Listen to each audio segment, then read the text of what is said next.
शुभ प्रभात प्यारे बच्चों। मैंने आपको शनिवार को ये अध्याय करवाया था और बताया था कि कांजी होश में कैद पशुओं की हाजिरी कैसे ली जाती है। और मोती ने जो बाड़े की दीवार है वो तोड़ दी थी, बहुत से पशुओं को वहां से आज़ाद करवा दिया था, परंतु जो गधा था उसकी स्थिति ज्यों की त्यों बनी हुई थी, उसे धकेल कर बाहर निकाला गया था। अब ये देखिए, यहां तक मैंने कहा था, पढ़ा था आपको, कहीं भेंट हो जाए। अब इससे आगे देखो, मोती ने आंखों में आंसू लाकर कहा, तुम मुझे इतना स्वार्थी समझते हो हीरा? हम और तुम इतने दिनों एक साथ रहे हैं, आज तुम विपत्ति में पड़ गए तो मैं तुम्हें छोड़कर अलग हो जाऊं। प्यारे बच्चों, यहाँ मुंशी प्रेमचंद ने संसार पर करारा व्यंग्य किया है कि जो मित्र होते हैं ना, कई बार स्वार्थी मित्र हमारे जीवन में बन जाते हैं और हमारे ऊपर जब विपत्ति आती है तो वह हमारा साथ छोड़कर चले जाते हैं। लेकिन पशुओं के माध्यम से देखिए, इन्होंने स्वार्थता को दूर करते हुए पक्के मित्र का निर्वाह किया है, कर्तव्य निभाया है। हीरा ने कहा, बहुत मार पड़ेगी, लोग समझ जाएंगे यह तुम्हारी शरारत है। मोती गर्व से बोला, जिस अपराध के लिए तुम्हारे गले में बंधन पड़ा, उसके लिए अगर मुझ पर मार पड़े तो क्या चिंता।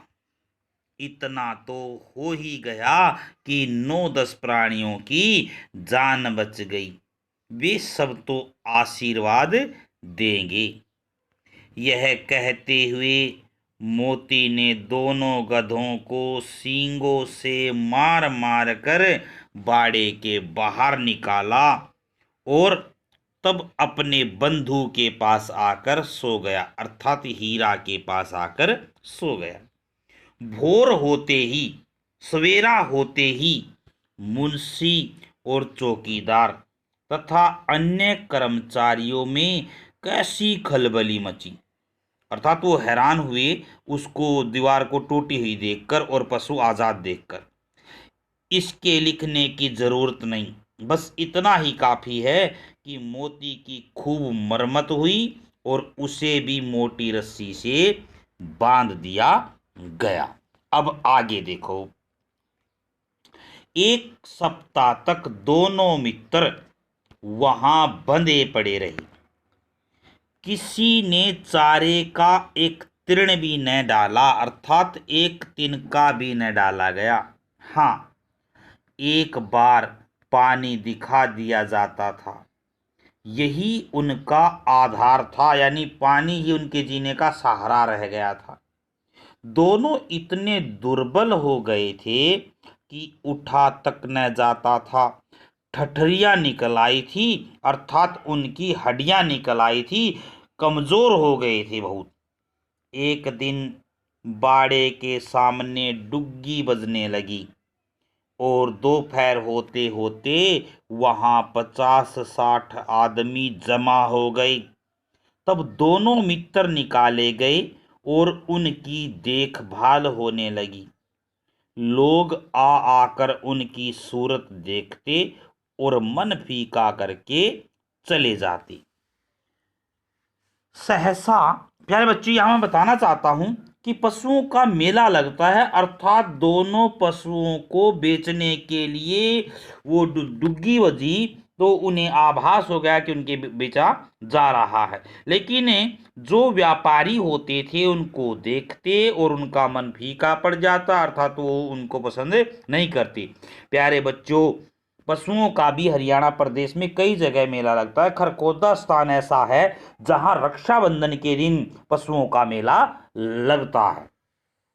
सहसा एक दढ़ियल आदमी, अचानक एक दाढ़ी वाला व्यक्ति जिसकी आंखें लाल थी और मुद्रा अत्यंत कठोर, यानी दिखने में बहुत कठोर प्रतीत हो रहा था, आया और दोनों मित्रों के कुलों में उंगली गोदकर मुंशी जी से बातें करने लगा, अर्थात जो पीछे होता है ना टकुला, उस पर उंगली लगाकर कि मांस है भी या नहीं। उसका चेहरा देखकर अंतर्ज्ञान से, अपने अंदर के ज्ञान से दोनों मित्रों के दिल कांप उठे।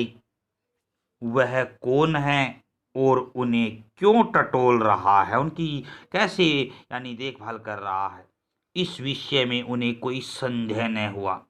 दोनों ने एक दूसरे को भीत नेत्रों से देखा और सिर झुका लिया। डरे हुए नेत्रों से देखा और अपना सिर झुका लिया।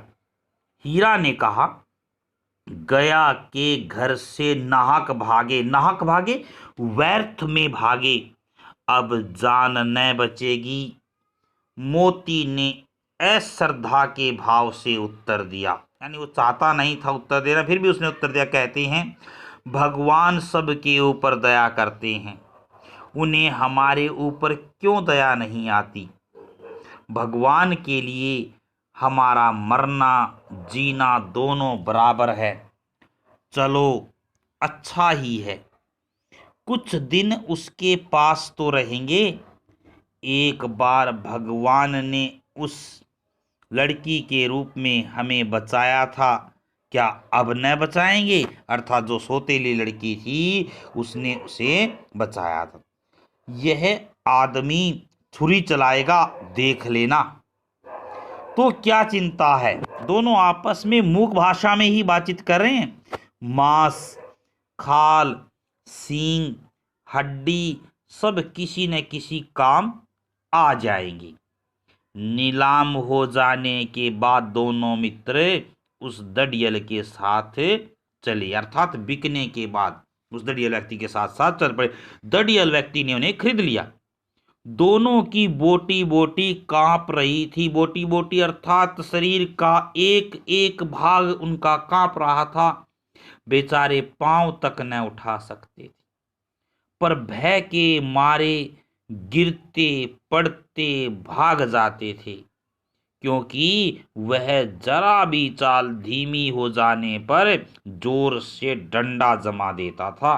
अर्थात जैसे ही भी धीमे होते, दड़ियल व्यक्ति उन पर डंडों से प्रहार करता था।